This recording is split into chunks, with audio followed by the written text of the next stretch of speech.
You're listening to Inclusive AF with Jackye Clayton and Katie Van Horn.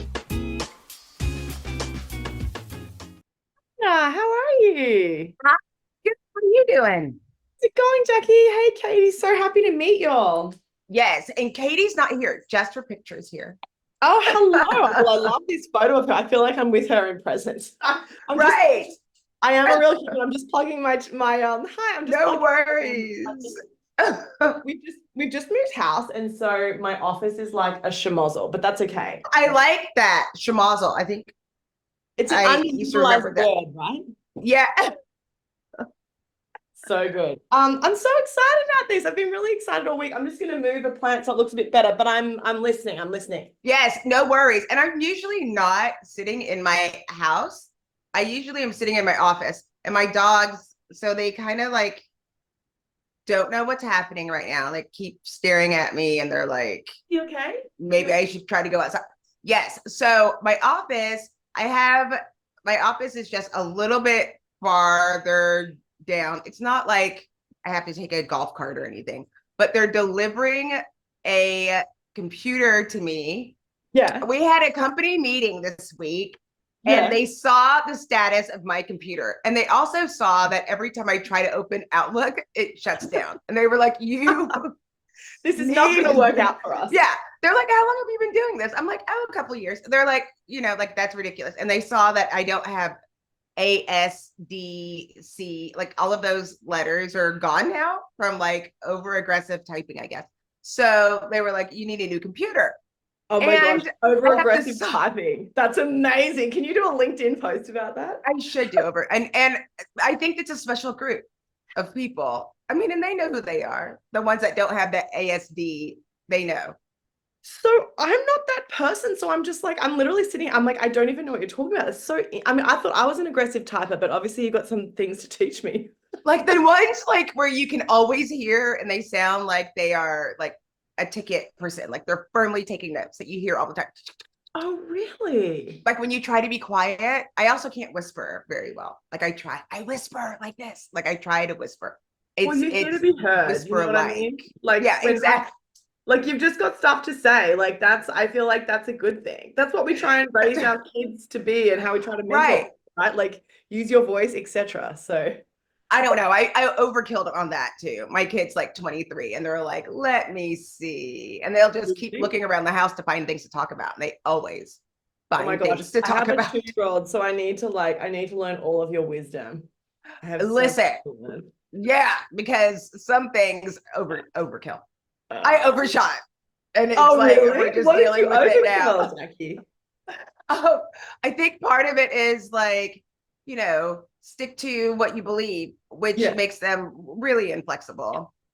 Okay. All the time. I get concerned. Like they'll be like, but that doesn't make sense. Like they almost failed poetry class. They're a math major. And they're logical. I love that for them. Right. But a little too logical. I don't know. Maybe it's just genetic. Like, write a poem as if you were a window. And they would be like, but I'm not a window. Like but there's no I sort of love that too, because it's like it kind of comes back to like they've got something to say, and if it's ridiculous, they're just not here. They're like, I'm not playing that game. Yeah. Yeah, but like, why would I be a window? They're like, but just pretend. They're like, I would never pretend to be a window. I'm sure of it. Like since they were like 5 years old. Honestly, I'm with them on this. It feels like a dumb exercise. Yeah. It was like when they did flowers and they were like, but what if it's this color flower? And they'd be like, it wouldn't be a flower. Or like, whoa. They're like 5. They're like, honestly, I sort of admire that. Like I understand why for the education folks that's like a disaster, but I also sort of like I'm like here for the chutzpah, I think actually, to be honest, one of the things that was really funny is when people meet my kid, they're usually like, whoa. Because they're also like, they're a math major, but they're also like international super fashion models. So when they meet them, they're like, there's a lot going on. Well, and isn't it funny how society puts us in boxes? And it's like, you can be in a math major box or you can be in a supermodel stunning, like it's not, maybe that's because we don't have a lot of role models of that. I don't know. I don't even know if we don't have a lot of role models, but then you have to add on top of that, you have to be like a full extrovert to be like. Yeah. I do math and I model now. And those are two like categories that sometimes people don't like telling people. Are they extroverts? I don't know. I don't know if that's the word. I pattern this, and I think my mom patterned this, where it's like you do all of this behavior extrovertedly, but not really an extrovert. Yeah, I remember my mum said to me once, the world is made for extroverts. And I don't know if she is an extrovert, but I've never forgotten that actually, because I think I probably skew extrovert, but I Yes. also am very aware that there's a lot of privilege that comes with that. Do you know what I mean? Because it's Yes. easy to me. And if I was an introvert, my energy would be even more depleted and they would be so much harder. You know what I mean? It is so true. Okay, so last week, here's a firm example, and we'll just record it and whatever. It's like, we'll do, by the way, this is the Inclusive AF podcast. This is how we end up doing things. But this is like a firm example, real example. Like last week, I got is your really, audio? yes. Okay, perfect. We're good. Okay, great. I get really nervous. Like sometimes I get nervous and I don't want to say something, right? So then somebody said something that hurt my feelings. And I was like, that hurt my feelings. And then they were sad. Right. So then it was like my responsibility for making them sad, but not to self-advocate. And then I was like, what do you do? Do you speak up or do you not speak up? And did I just ruin this person's life? Or is it really not that big of a deal? How do we have these conversations? And I used to be like, you really have to be extroverted to get your point across. You don't have to do that as a regular practice of getting your energy, but you do have to practice saying what you're thinking or what you're feeling or advocating for yourself. You can't expect other people to advocate for you. You can't. But then to your point, it's also not your emotional labor to take on if they then take offense to you enforcing boundaries, you know? Right. But that's the other part, right? So especially in talking about women, I think that what you're saying is so spot on, because you have to be able to, like, we don't have a lot of those role models. We don't have a lot of role models where all of a sudden, if you are speaking like that, you're no longer supposed to be an executive. You're supposed to be in politics or a pastor. Like all of a sudden, wait a minute, you're just putting so much work. So now I have to have a full ideological belief or be willing to go into that type of business. Well, I think it's interesting as well. Something that is coming out for me as I hear you speak is like the idea of role models for women in particular around boundary setting.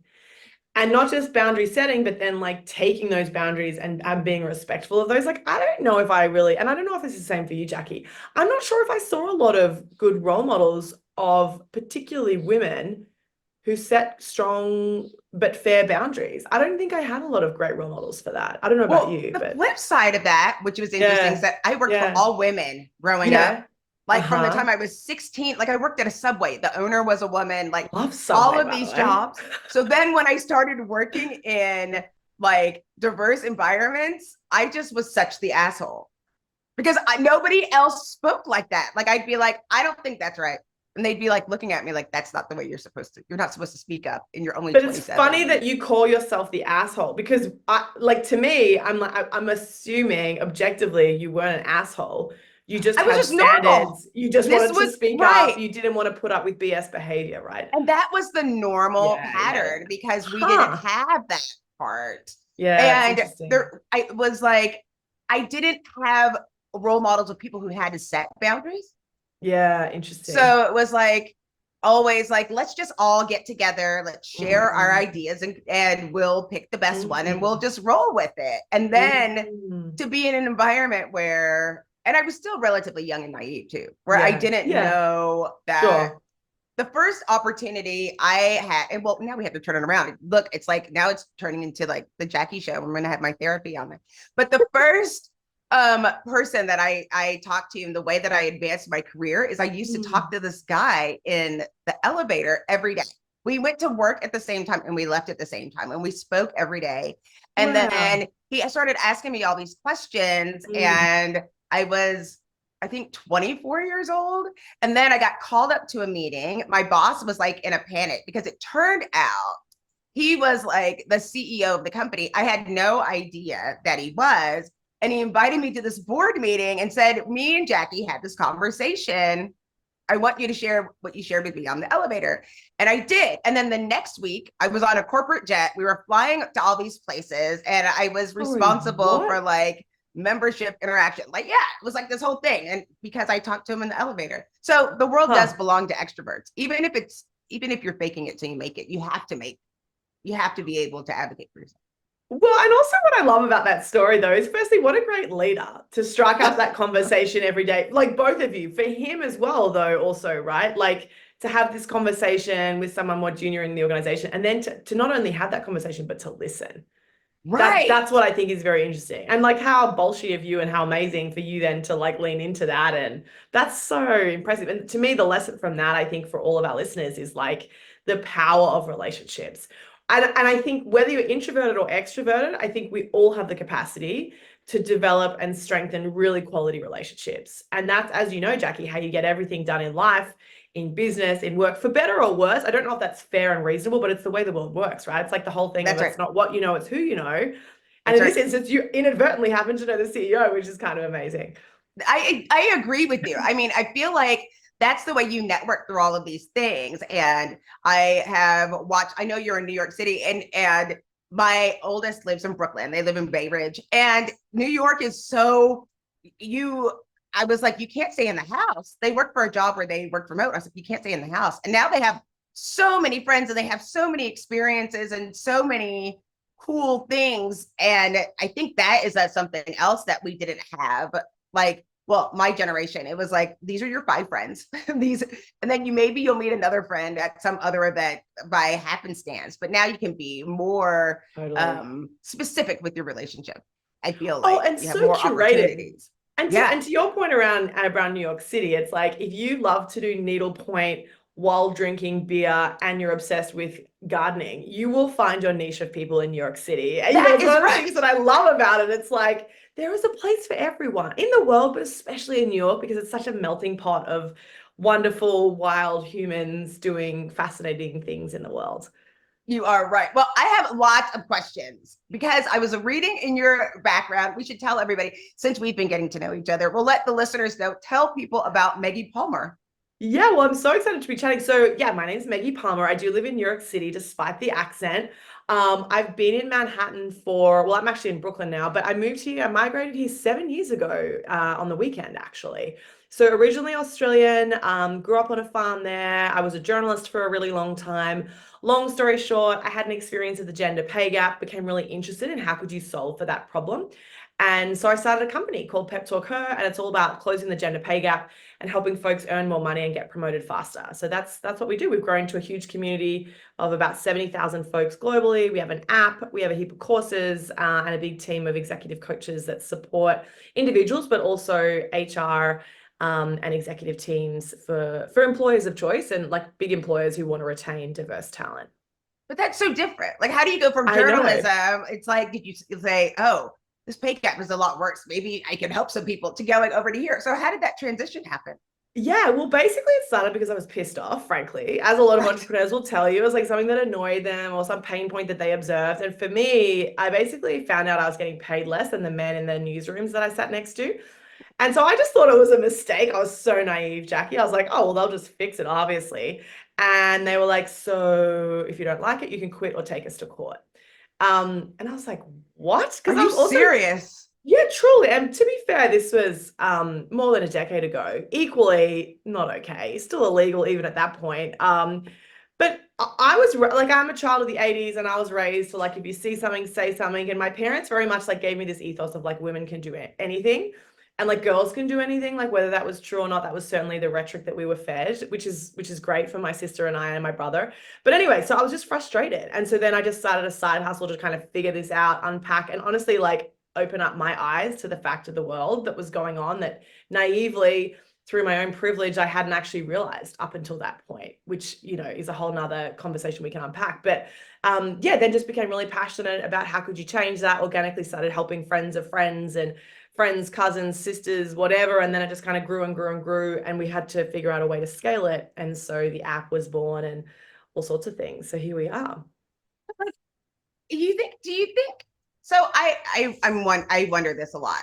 Mm-hmm. Do you think when you find out about the salary, we always hear about the salary. Like I'm always like pushing the boundaries. I do the studies of what my salary should be. I'm always paranoid, like it's going to be like even $1 more. Like people know that they think, like, do you think they do it? Are they doing it on purpose? Are they doing it because people aren't asking for enough? Are they doing it because this is what somebody else tell you? Where do you think some of the reasons for the pay gap is? I mean, it's besides the misogyny, like besides that. Yeah. Well, you know, there's folks who are much smarter than I am who've researched this for a lot longer than I have. And basically a big part of it is unconscious bias.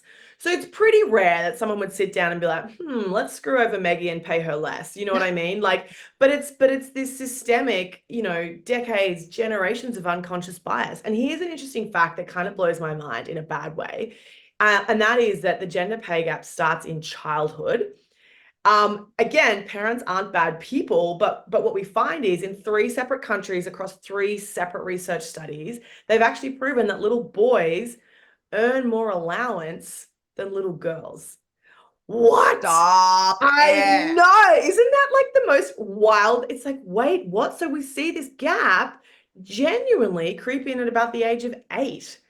And so again, it's like, and the reason is there's a perception, quote unquote, that like, you know, chopping firewood or mowing the lawn is a tougher chore than say setting the dinner table or, you know, doing the laundry. Because we've been conditioned throughout society and throughout our grandparents, our great grandparents, all these, you know, generational blah, blah, blah, blah, blah, that there's certain work that is tough and there's certain work that is easier. And so the tough work, the important work is valued at a higher price. And inevitably, the women's work is sadly valued lower. And so that's why, and then that perpetuates through childhood. And that's why we see teachers and nurses, overwhelmingly women, get paid less than, say, bankers and engineers. And by the way, even in nursing and education, there is a gender pay gap in favor of men. Even though it's an overwhelmingly female profession. So statistically, objectively, it should all ladder up, but no. So it's you know, it's one of those things like the gap is shifting, not as fast as we'd like. And the UN reckons we're looking at about 200 years away. And like you and I are just not really willing to sit around and wait for that, right? Because it's just like, what? So, you know, there's a whole bunch of stuff that we can do. There's a whole bunch of stuff that government can do in business, etc. But to my mind, it takes all of us like trying to like 0.5% here, 0.25% here, 1% change here so that we can, you know, try and close that gap sooner. I feel like, you know, I'm looking at the example of like Salesforce a number of years ago when they were like, people aren't being paid fair. And then they balanced it out. And then looking at people getting bonuses or raises or whatever it was, and they've done it 3 times. Like there is a certain level of unconscious bias of getting that together. But how do you teach other people? Because that's the part that's fascinating. Like you work with other women and trying to get it together. So, you know, I'm curious because, you know, I want to get paid what I'm worth. Right? Totally. Well, and to your point, just quickly touching on the Salesforce example, we actually work with Salesforce. They were one of our very first big corporate clients. So we've worked with them for, I don't even know now, pre-pandemic, however long ago that is. But what's so interesting about that, to your point, when they figured out, Layla Secker was one of the big folks internally who kind of advocated for them to kind of, you know, open their eyes to the fact that there was this pay gap. My understanding is that still to this day, they level set every single year. And every single year, a little bit of a gap creeps in. And again, it's not because managers at Salesforce are necessarily bad people. It's this unconscious bias that happens, right? And so it has to be that consistent practice, because otherwise our own stories and our own bias that we bring with us through our childhood, whatever, our previous life experiences creep in. But listen, there's a bunch of stuff that can be done to close the pay gap. Of course, we need like government policy. We need great business policy as well. Where we really work at PepTalkHer with our communities at the grassroots level. So it's kind of like helping support individuals themselves. And, you know, a big part of that is firstly the awareness. You'd be surprised how many people don't actually know that the gender pay gap exists. And secondly, that it may be impacting them. It may not as well. Not everyone is impacted, but chances are. And we always say to people, Jackye, like to your point around your own situation, when you're trying to understand the gender pay gap and what you should be asking for from a salary perspective, Obviously, you can do your Dr. Google search. There's a heap of resources on the internet, et cetera, et cetera. You know, some companies have really transparent pay bands, so you can obviously look into that. But the other thing, the big thing that I hear people forget to do all the time is actually anecdotally speaking to people. Because sometimes you'll go on the Glassdoors of the world and it'll be like, oh, the salary range is like $48,000 up to $480,000, which is like not that helpful. So making sure that you actually talk to folks who are in the industry or adjacent industries as well. And in particular, men, preferably white men, because we know from statistics that they're more likely to be earning more. So actually having a conversation with them to understand like, what would their expectation be of this role? Like if they were in your shoes, what would the range be? Because the other thing is sometimes, Jackye, and I don't know about you and your listeners, but I wasn't really raised to talk about money. Like it was a bit of a, not a dirty word, but it wasn't very like kosher to talk about salary and like wealth and savings. It was like something you did maybe with your parents behind closed doors, but even then, not really. And so, you know, one of the big things that I think we can all do that is a little radical, which is kind of weird to even say, is to start to talk about money and to talk about our expectations and our goals. And even if you don't feel comfortable saying, you know, I'd really love to earn $300,000 this year or $150,000 or $600,000, whatever it is, even if you don't want to say that out loud, talking in ranges, I find really helps people. So saying like, you know, I would love to one day be earning six figures, or I would love to one day be north of $250,000 or something like that. And even when you're sharing information to say to people, look, if it was me going for this role, I wouldn't be accepting anything under 150. Like, so that you don't have to say exactly what's on your payslip, but just starting to have that transparent conversation can be super valuable. Well, and I appreciate that the more you talk about it, then more you can have more conversations with, or getting mentors, or how did you do that? I was having a conversation with someone who had just started in their career, and we were talking about their salary, and I guess I had a look on my face where I just didn't really flinch, and they were like, how much do you make? And I told them, and they were like, I want to make that one day. Like, how did you aspire to doing that? And I was like, well, I asked for it. For starters, like you have to ask for it. But I think, again, kind of talking what you're talking, either not knowing about money, but then also culturally, some people don't want to say, I am worth this amount of money, or this is worth, you know, based on what you're saying or the competencies. But we've screwed it up so bad at work of people figuring out what the skills, how to, you know, what is the value of this skill? What do you think when people are applying for jobs and they're seeing them online and they do have that wild range, because they still, we're getting better. People are getting better in certain states. Like certain states, as you know, now have to have the band that's listed, etc. So some companies are being trailblazers in terms of the transparency piece, for sure. What do you think people should do when they're asked, what do you want to make at this role? You just tell them, should you negotiate? It's such a great question. And it's one of those things where it depends, which is annoying because I wish there was like a formula and I could just give you. So it depends, right? So if you're one of three people being considered for the role, and you know that you have a value set and points of difference, that means that you're in a real shot. Like at that point, maybe you can kick that can down the road a little bit further and have a really serious negotiation. So to me, it comes back to language. And that's one of the things that we teach in the programs that we run and the folks that we executive coach is like having phraseology and having sentences that you've prepared, that you've said out loud before, that you kind of like, and honestly, if you want to write it down on a piece of paper and take it in with you, there's no shame in that either. Like having your notes or having it written in your notepad so that if you get nervous, you can just reflect back to that. But saying things like, listen, clearly my experience and value is going to hugely contribute to this role. So I'm really excited to understand the budget and the compensation range that you all have planned for this position. And I'd love to have a further conversation with you about that. You know, and for folks that maybe not at that level where you don't know if you're in the shortlist, maybe you're one of 100 people who've applied. Again, depending on if you really need the job, because if you really need the job, if you're not going to be able to put food on the table or pay the mortgage, it's a different conversation. You have different leverage versus if you don't care. And if you're quite happy in your current role, but this is like a great plan B, then you could say things like, listen, I'm super well compensated where I am. So this would have to be a really healthy offer for me to consider taking the conversation further. So again, you're not saying I want 100, 300, 700 necessarily, but you're giving an indication, hey, I'm valuable. I'm looked after where I am, which says to them, wow, she's in demand. And it also kind of sets an expectation of like, this is how this relationship is going to go. And there's a boundary. I have value. I know that. And I need you to understand that as well. But again, in the current job market, it's a little difficult for folks, and I understand that. So if they have advertised a range, sometimes in the application form, they will allow you to put a range. So if you really want to be in the interview process, being within the range, as I understand it from recruiters and senior leaders, is going to give you a better chance. Sometimes when you put severely outside of the range at the higher end, you are automatically disqualified. Now, just because you put a number in the application doesn't mean that that's what you have to take the job for if you are, extended an offer.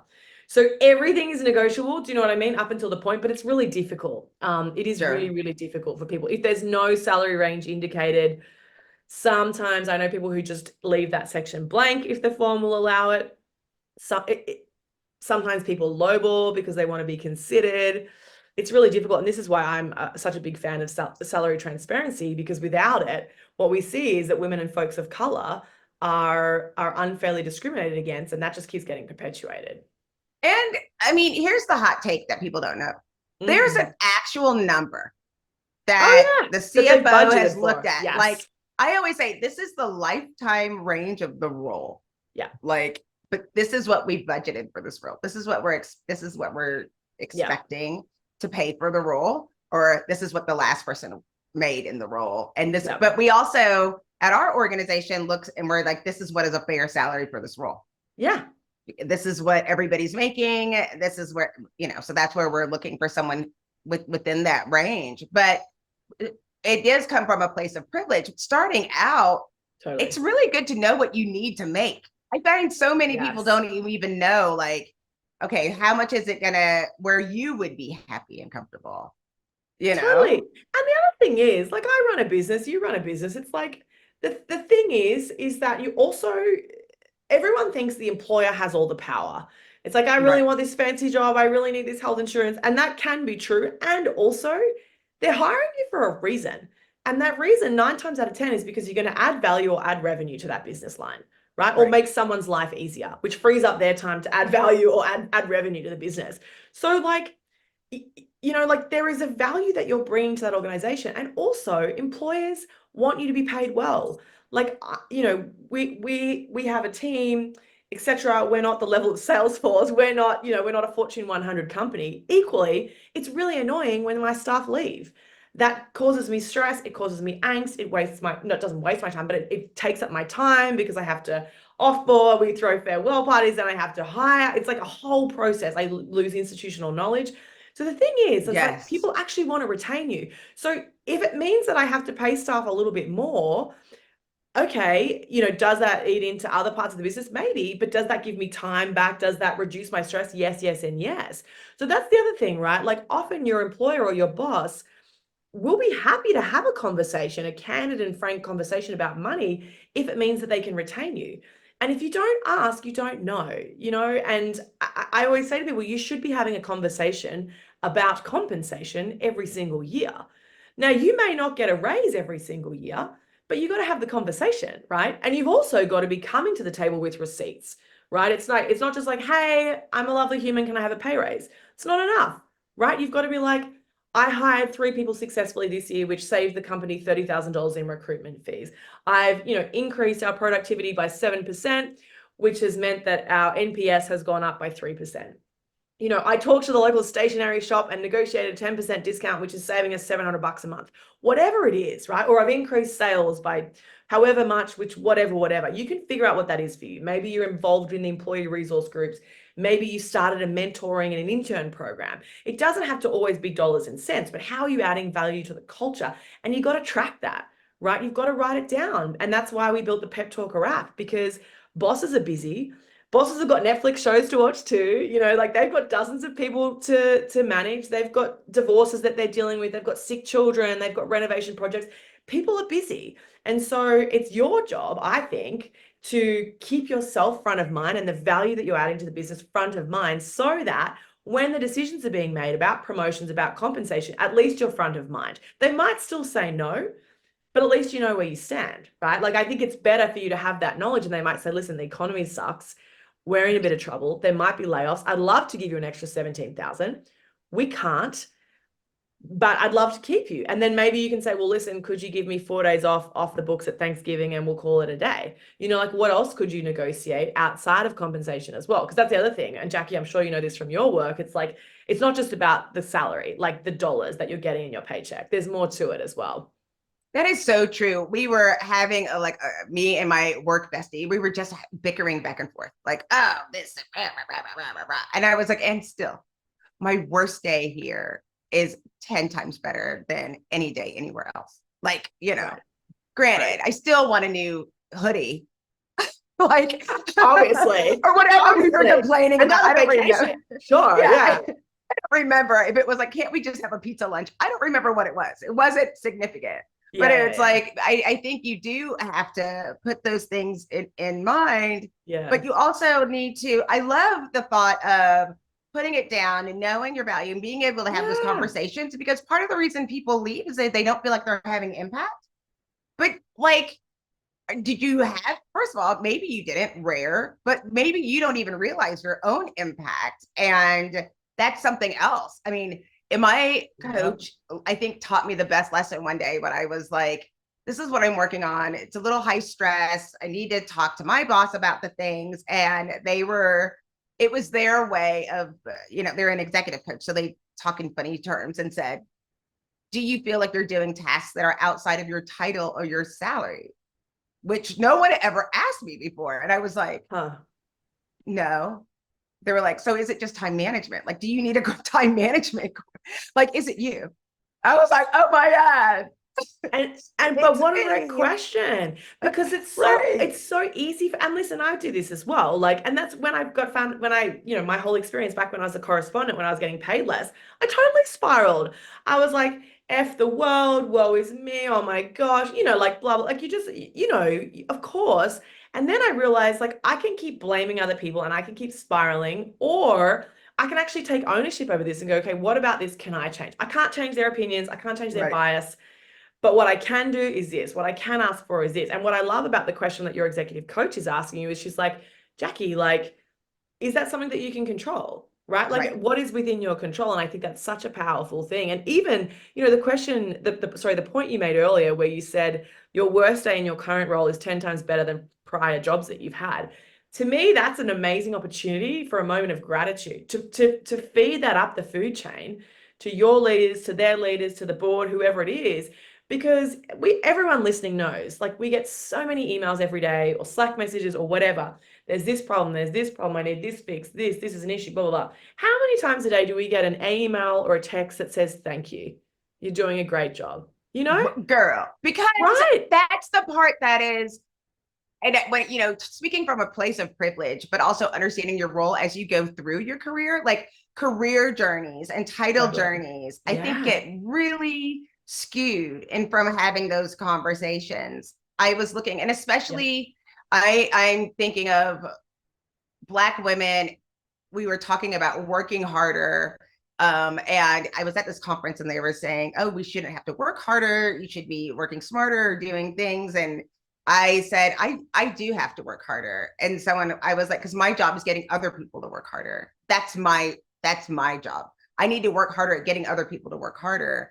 I'm not talking about turning all the widgets. And so making sure that people understand, like, you know, there is a certain amount of things that you can control or things that you influence or things that you can't. And then being able to put those to what your salary should be. And that's what we used to do in HR, was be able to say, these are the competencies that you have to, you know, for this role. This is the value of those competencies. These are the amount. And that's how you know also, am I not being paid for the work that I'm doing?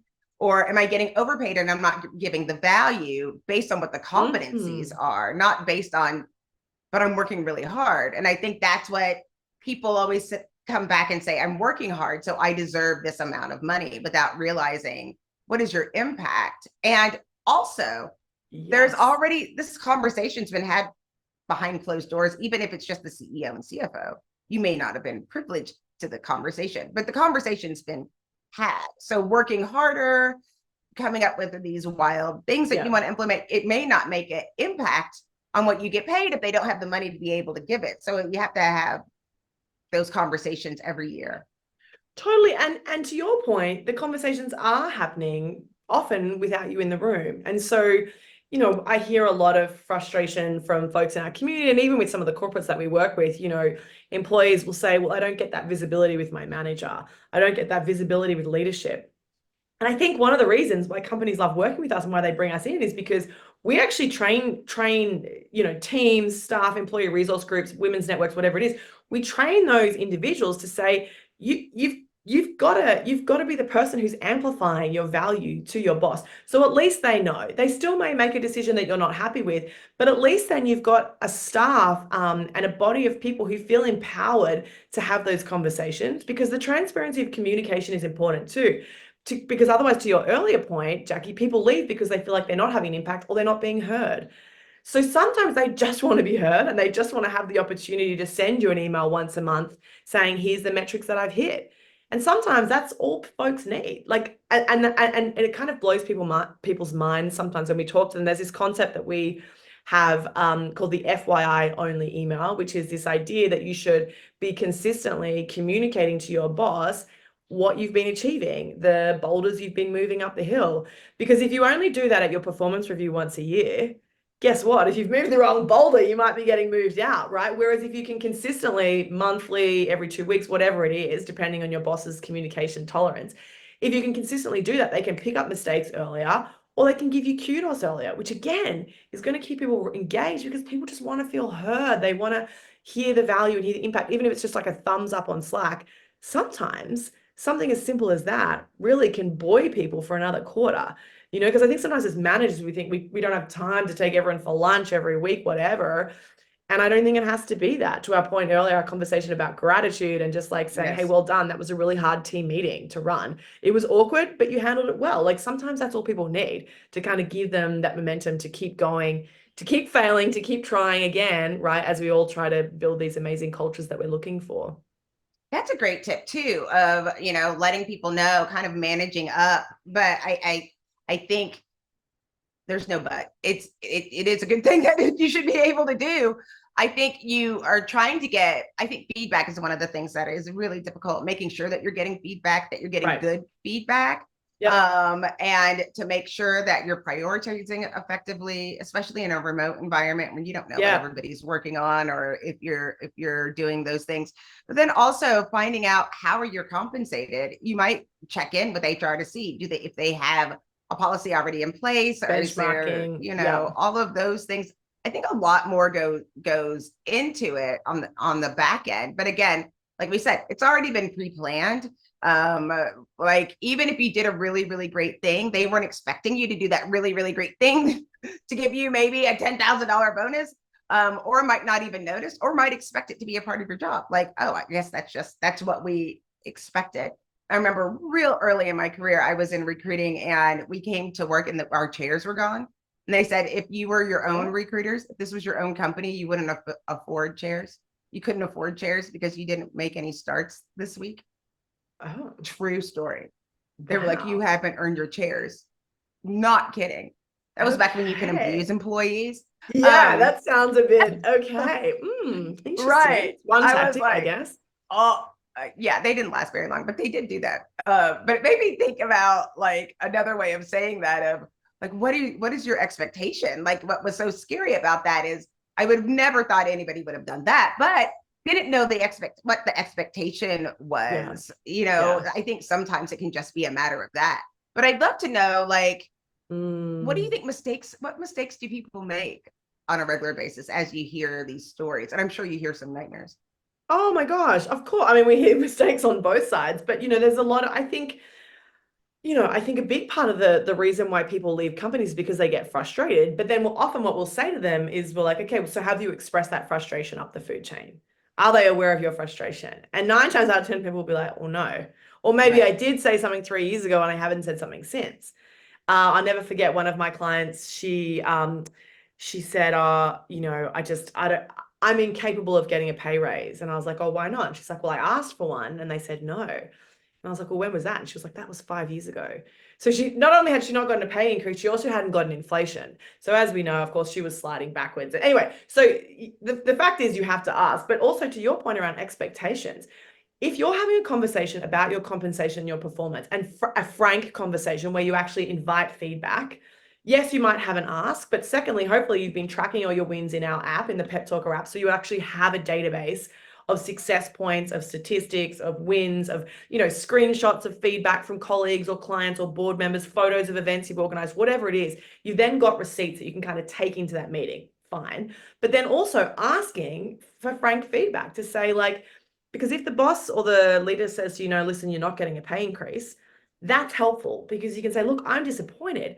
I'd love to know, what do you need from me between now and 12 months so that it's a no-brainer to say tick, tick, tick, yes, yes, yes in future. And they might say to you, well, you've got to, you know, reduce the cost of the chairs or whatever it is. So that example you had, like whatever, but at least then you need to get clear guardrails of what you're working with, right? And where you're going. And if they can't give that to you, then that's helpful information too, that you then can decide, how am I going to behave based on the fact that I'm not happy with the expectations or the goals that they've given me. And they may be totally unrealistic, but at least you know, so then you can make the decision to either push back against that and see if you can negotiate realistic expectations, or perhaps it's not the place for you or your skill set. Perhaps it's not where your zone of genius is suited, right? But then you have that data.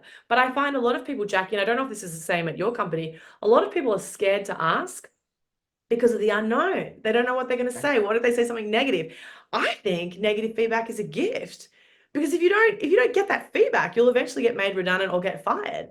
I'd rather know now, and then I can say, well, that's ridiculous, I don't agree with that, or absolutely, I can fix that by doing ABC tweak or getting XYZ course to help me level up. So to me, the biggest mistake that I see is that people are not proactively communicating, in particular up within the organization. So firstly, what are you doing and how are you adding value? And secondly, what do they need from you? Right? Because like, what do they need from you? Because when you were hired 3 years ago, guess what? It's a very different world. AI's changed things, the economy's changed things, post-COVID's changed things, your team, the generations coming into your team is changing. And so your role is changing. And that's not easy. And I'm not saying, you know, we all love change as much as some folks, but like, we got to be realistic. I personally would rather have the information and know that it's going to be really difficult or not, and then at least I can act accordingly and upskill where I need to. Yes, I love hearing that. It's so important of knowing. I think there is a level of fear. And then as a manager, I like to ask at least once a quarter, do you have everything you need to be able to do your job? Because sometimes I'm given an assignment and then I was like, can they even do it? Like, do they need the software? I know I didn't buy that thing. Like, do they have everything they need to be able to be successful? Is it something that I can add? And if it's not, maybe to your point, I can teach them a skill, or I could give them a course or mentorship or partnership or all of these different things, because you want to keep that other knowledge with the organization, because it costs so much to replace people. Costs so much to replace people. And I'd say 9 times out of 10, the reason that we get hired by corporates is because they don't want the retention of staff. People would much prefer to retain staff, especially diverse staff, right? Because a lot of companies nowadays, as you know, have targets in terms of leadership positions, senior roles, and that talent is churning because they're in high demand, but also because they're not feeling valued necessarily. I actually just recently went to an amazing retreat with someone called Chip Conley, who's ex-Airbnb, and he now runs this organization called the Modern Elder Academy, which is a whole nother conversation. But the question that he used to ask his staff, which I think is adjacent to what you've just said, is, what do you need from me so that you can do the best work of your life, the best, most fulfilling work of your life? And I just think it's such a lovely framing, because to your point, it's like, do you need a course? Do you need a better laptop? You know, do you need a co-working space, whatever, but also kind of to make it the best work. It also allows people and kind of forces them to think bigger than day to day and to go, well, actually, and maybe you can do it, maybe you can't, but at least it's opening those neural pathways for them to sort of take the blinkers off of the hustle and the day to day and go, if I was to do the best work, wow, what could that look like?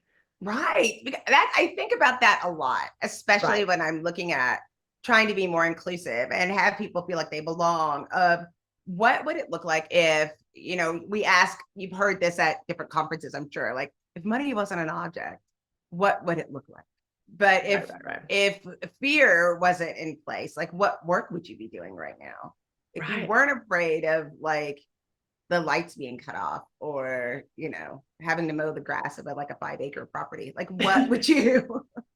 It's such a great question because it gets us out of our now. It gets us out of the day and because you get stuck, right? And you know what it's like. We're all creatures of habits, and our neural pathways fire in a certain way, and that's easy. It's what we're used to. It's instinctive. So to get out of that, it takes those bigger questions or a change of scenery to kind of really think more laterally and more creatively, which is, I think, ultimately what we want from our staff, because they may actually have better solutions than you or I could ever even hypothesize, right? That's right. That's right. And that always hurts me to think that they had the idea all along, but nobody was listening, or nobody was open to listening. I am the worst because I hate it when Katie's not here because I'm really bad about keeping time. And I'm like, oh no, I have more questions and we're getting to like an hour. Really quick, I want you to be able to talk about the app.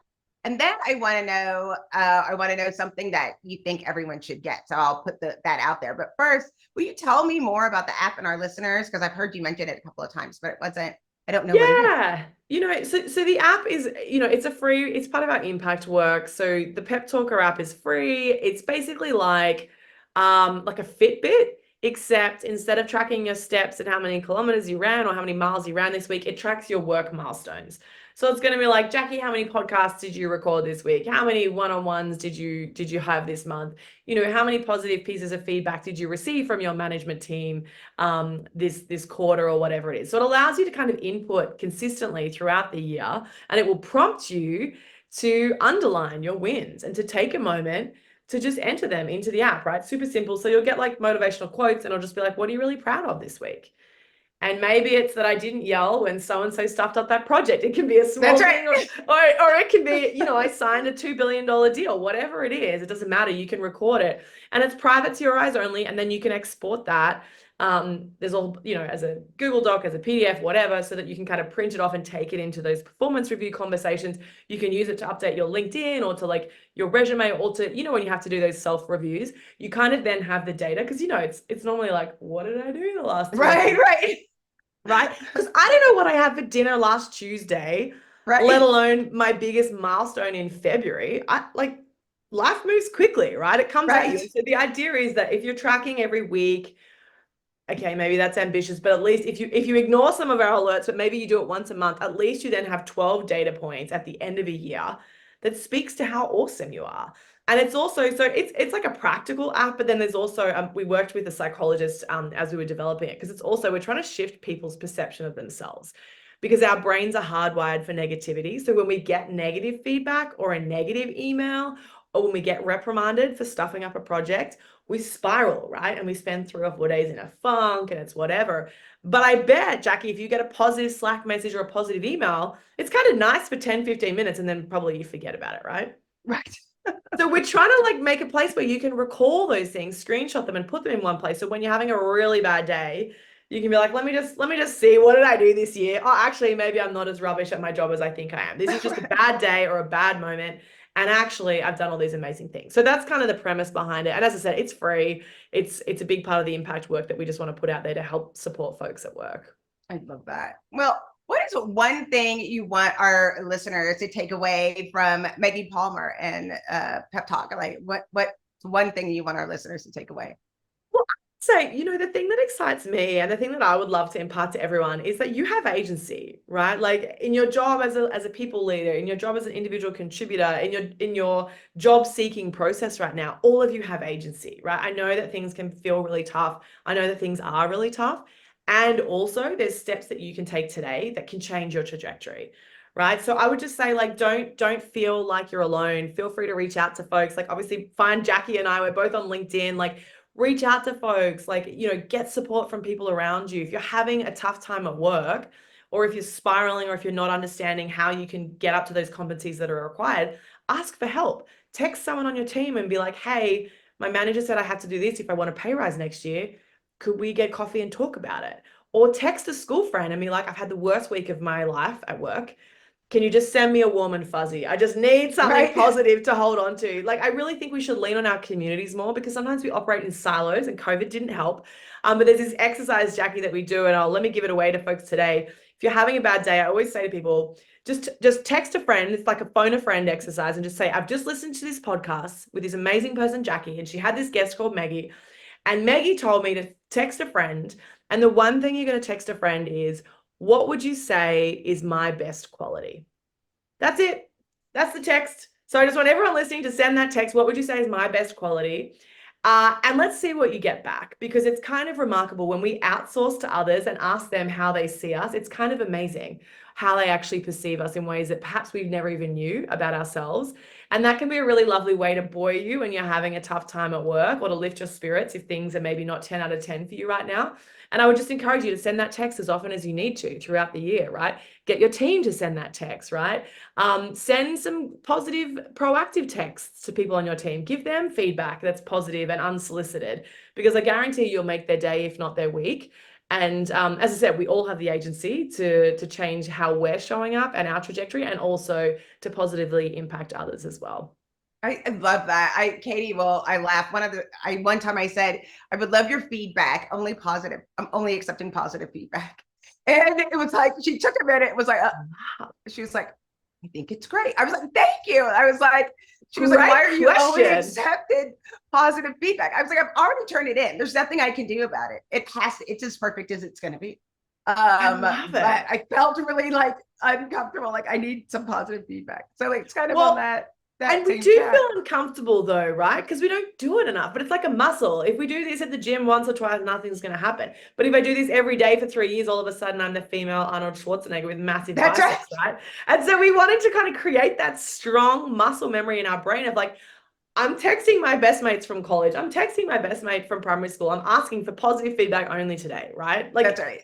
They don't care. They love you anyway. You can text your sister, right? Your roommate, whoever it is, your partner. You can ask your dog. I'm not sure if they'll respond in the way you want them to, but like, let's just get comfortable asking, because actually that changes things in the brain, which I think is so exciting. I love that. And I think when I think about what I want our listeners to take away is that if you see a problem and you can change it, like empower yourself to make a change. You don't have to wait. I love this, like, we didn't talk a lot about it, but just going from, oh my gosh, I'm getting underpaid. Absolutely not. Like, I'm not going to let anybody else do this. And now you formulated this business so that other people don't have that experience is wonderful. Well, and we all have that capacity. Like, you do that every day at work. You see things at work that don't work and you fix it, right? And I know that your listeners are doing the same thing, right? But sometimes because you're really good at it, you don't always notice as well. Because when you're in your zone of genius or your zone of excellence, you think it's quote unquote easy. Because it feels easy, because it's good and it's natural for you, but that doesn't mean that it doesn't have value to the business. So that's the other thing. I think sometimes when we're trying to like figure out how are we adding value, like what is our impact, it's helpful to crowdsource that from people around us, because they might be like, oh my gosh, you bring all of the good vibes to the weekly meetings, which is hard to quantify, but that's valuable for a leader. Leaders want those good vibes people in the team, right? So crowdsourcing and asking other people to reflect back to you your best qualities is super powerful. And yeah, to your point, Jackye, like, if you see a problem that you think really, really sucks, like, find a way to fix it. It's a fun journey. I love that. Meggie, thank you so much for joining us today. And thanks to all of you listeners here on the Inclusive AF podcast. Katie will be back next week and we'll talk to you soon. So thank you. Thanks, y'all. It's like I'm trying to click the button. Thanks, Let's see. Jackye. You're Thank the best. you. You're such a pro. Look at you go. I love it. I'm like the worst. I'm like, oh, where's You're the button? Not the worst. I think You're I great. did it. Great. I love talking to you. You're in Brooklyn, you said. Yeah, because whereabouts are you? So I'm actually in Texas. Okay. Oh, awesome. And so is Textio in Texas? No, we are in Seattle. Most is in Seattle. And then I am here, but there are some people in 9 different states that we have. Wow, awesome. And so I was just in Seattle, and I think I'm going in a couple of weeks. But I'm lucky in that I am in Waco, even though I make fun of it all the time because I'm like, I'm in this godforsaken town. But I do love it. I always just tease it because it's like, it's small. It's in the middle of nowhere. Okay. People are always like, how are you doing it? And I'm like, I don't know. We don't have a mall or any of we don't have a Trader Joe's or any of those types of things. But I love being in the middle of nowhere, and it suits me. I'm blessed to be able to be here. That's awesome. But my kid is in Bay Ridge, so I go up to New York quite a bit. Well, let's do coffee or cocktails or whatever. I would love that next time you're in town. Bay Ridge is the best. We used to live we're in Carroll Gardens. We used to live just around the corner.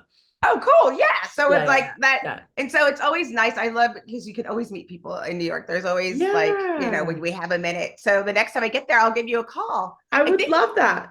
This should be, I think we're 2 or 3 weeks out. We literally lost an episode. Oh, for the podcast. Oh, no worries. Just let me know. And what can I do to help support you? Like, how can I be of service to you?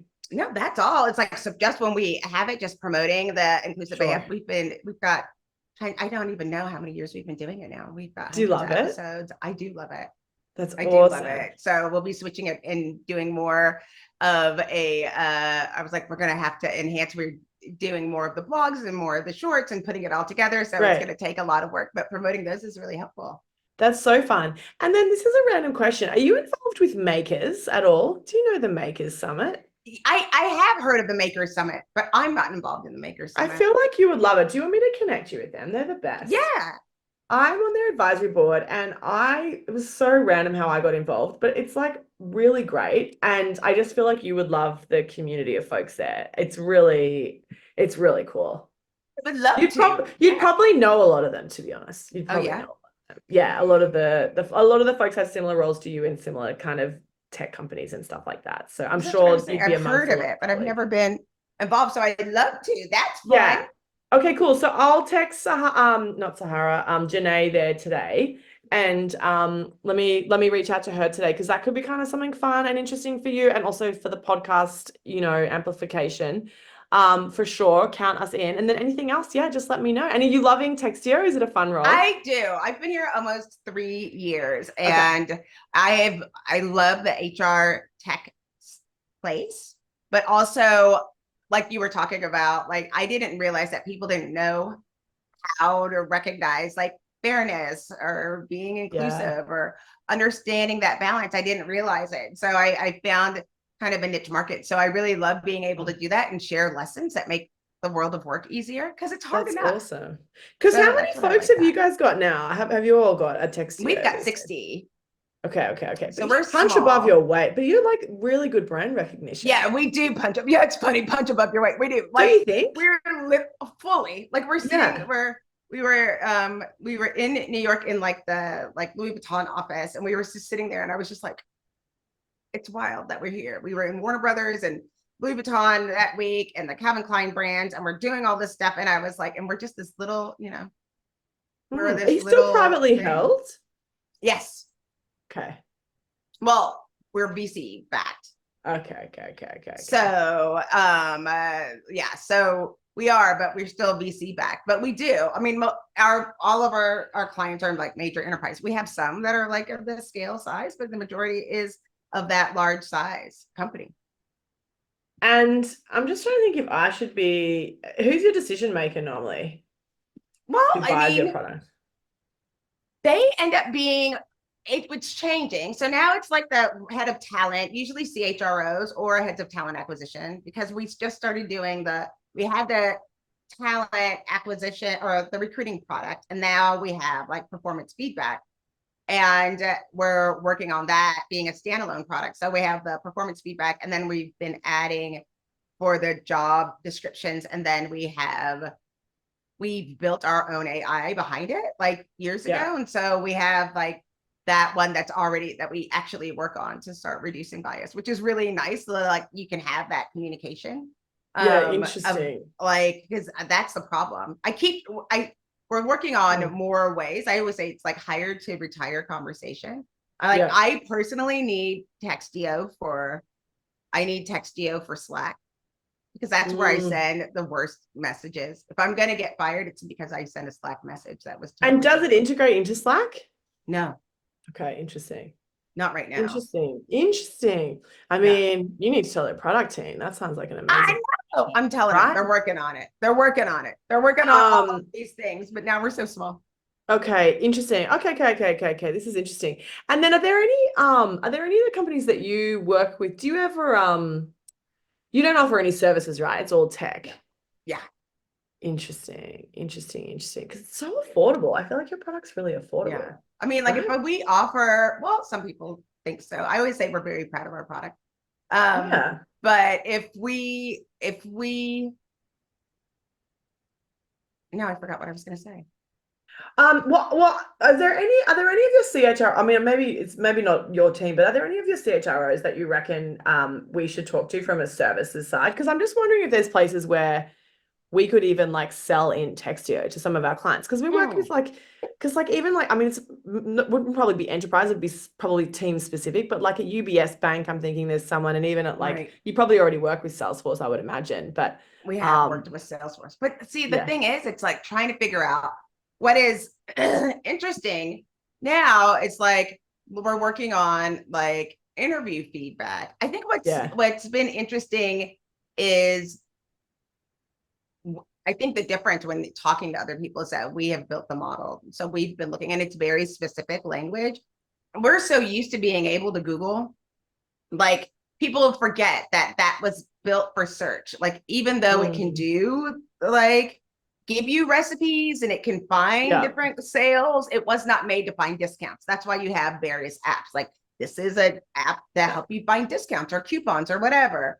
What happens with us is like, oh, I can use this product to build a job description. And we have to say, well, our model is specific for job descriptions. The model was built so that you could write a good job description, not so you could write a letter or your resume. It's made for that purpose. And we check the bias and we, built it internally, which is a huge difference. I think that we'll see more now. But it's hard to differentiate when so many people say that they do the same thing and they don't really. I found, if you look at like ChatGPT and you said, make this less biased, what they end up doing a lot is making it more formal, the language, which is actually more biased, just a different group. It's just, you're just being more biased to a different like, subset. Right. Like people who are neurodiverse won't get these complex sentences. Not that they don't understand, it's just that it's more difficult to understand, so that your point may not be coming across the way that you want to. Or people where English is a second language may not be getting the point because you're not using simple language that was built to give somebody a response to how they're doing at work. And so that, I think, is a new challenge, but we're trying to make people spend so much time trying to get their language right, to get their conversation and their impact right. That's why I think your price point makes it like a no-brainer for folks, right? Anyway, that's what I think. Well, thanks. I'm going to put Meggie on the front page. Meggie said. I think it's really cheap. I think it's very affordable for the value that they're getting. Let's keep in touch. And then if there are any folks that you think that we should chat to, we really help up. We don't. I mean, the app is free anyway, but we really are adding value with the L&D training programs and the exec coaching services. I like that. I was going to say, I don't know, it makes sense. We should figure out, I was talking before, it's almost like we should build a network of people that are trying to be more inclusive and trying to figure out those things where it's like, these are some of the tools that we feel comfortable with. We should have another conversation on that. So we could just have like because, I end up consulting and I'm not a consultant, but it's like, here are some things that you can try, because, those are things. It's a totally different lane. So, let's do that. We'll chat again. I'll connect you with Janae. I'll email her now, and I'll look forward to the podcast coming out. But let me know if there's anything I can ever do as well. Thanks, Meggie. I appreciate it. Thank you so much. Speak to you soon. Bye. Bye.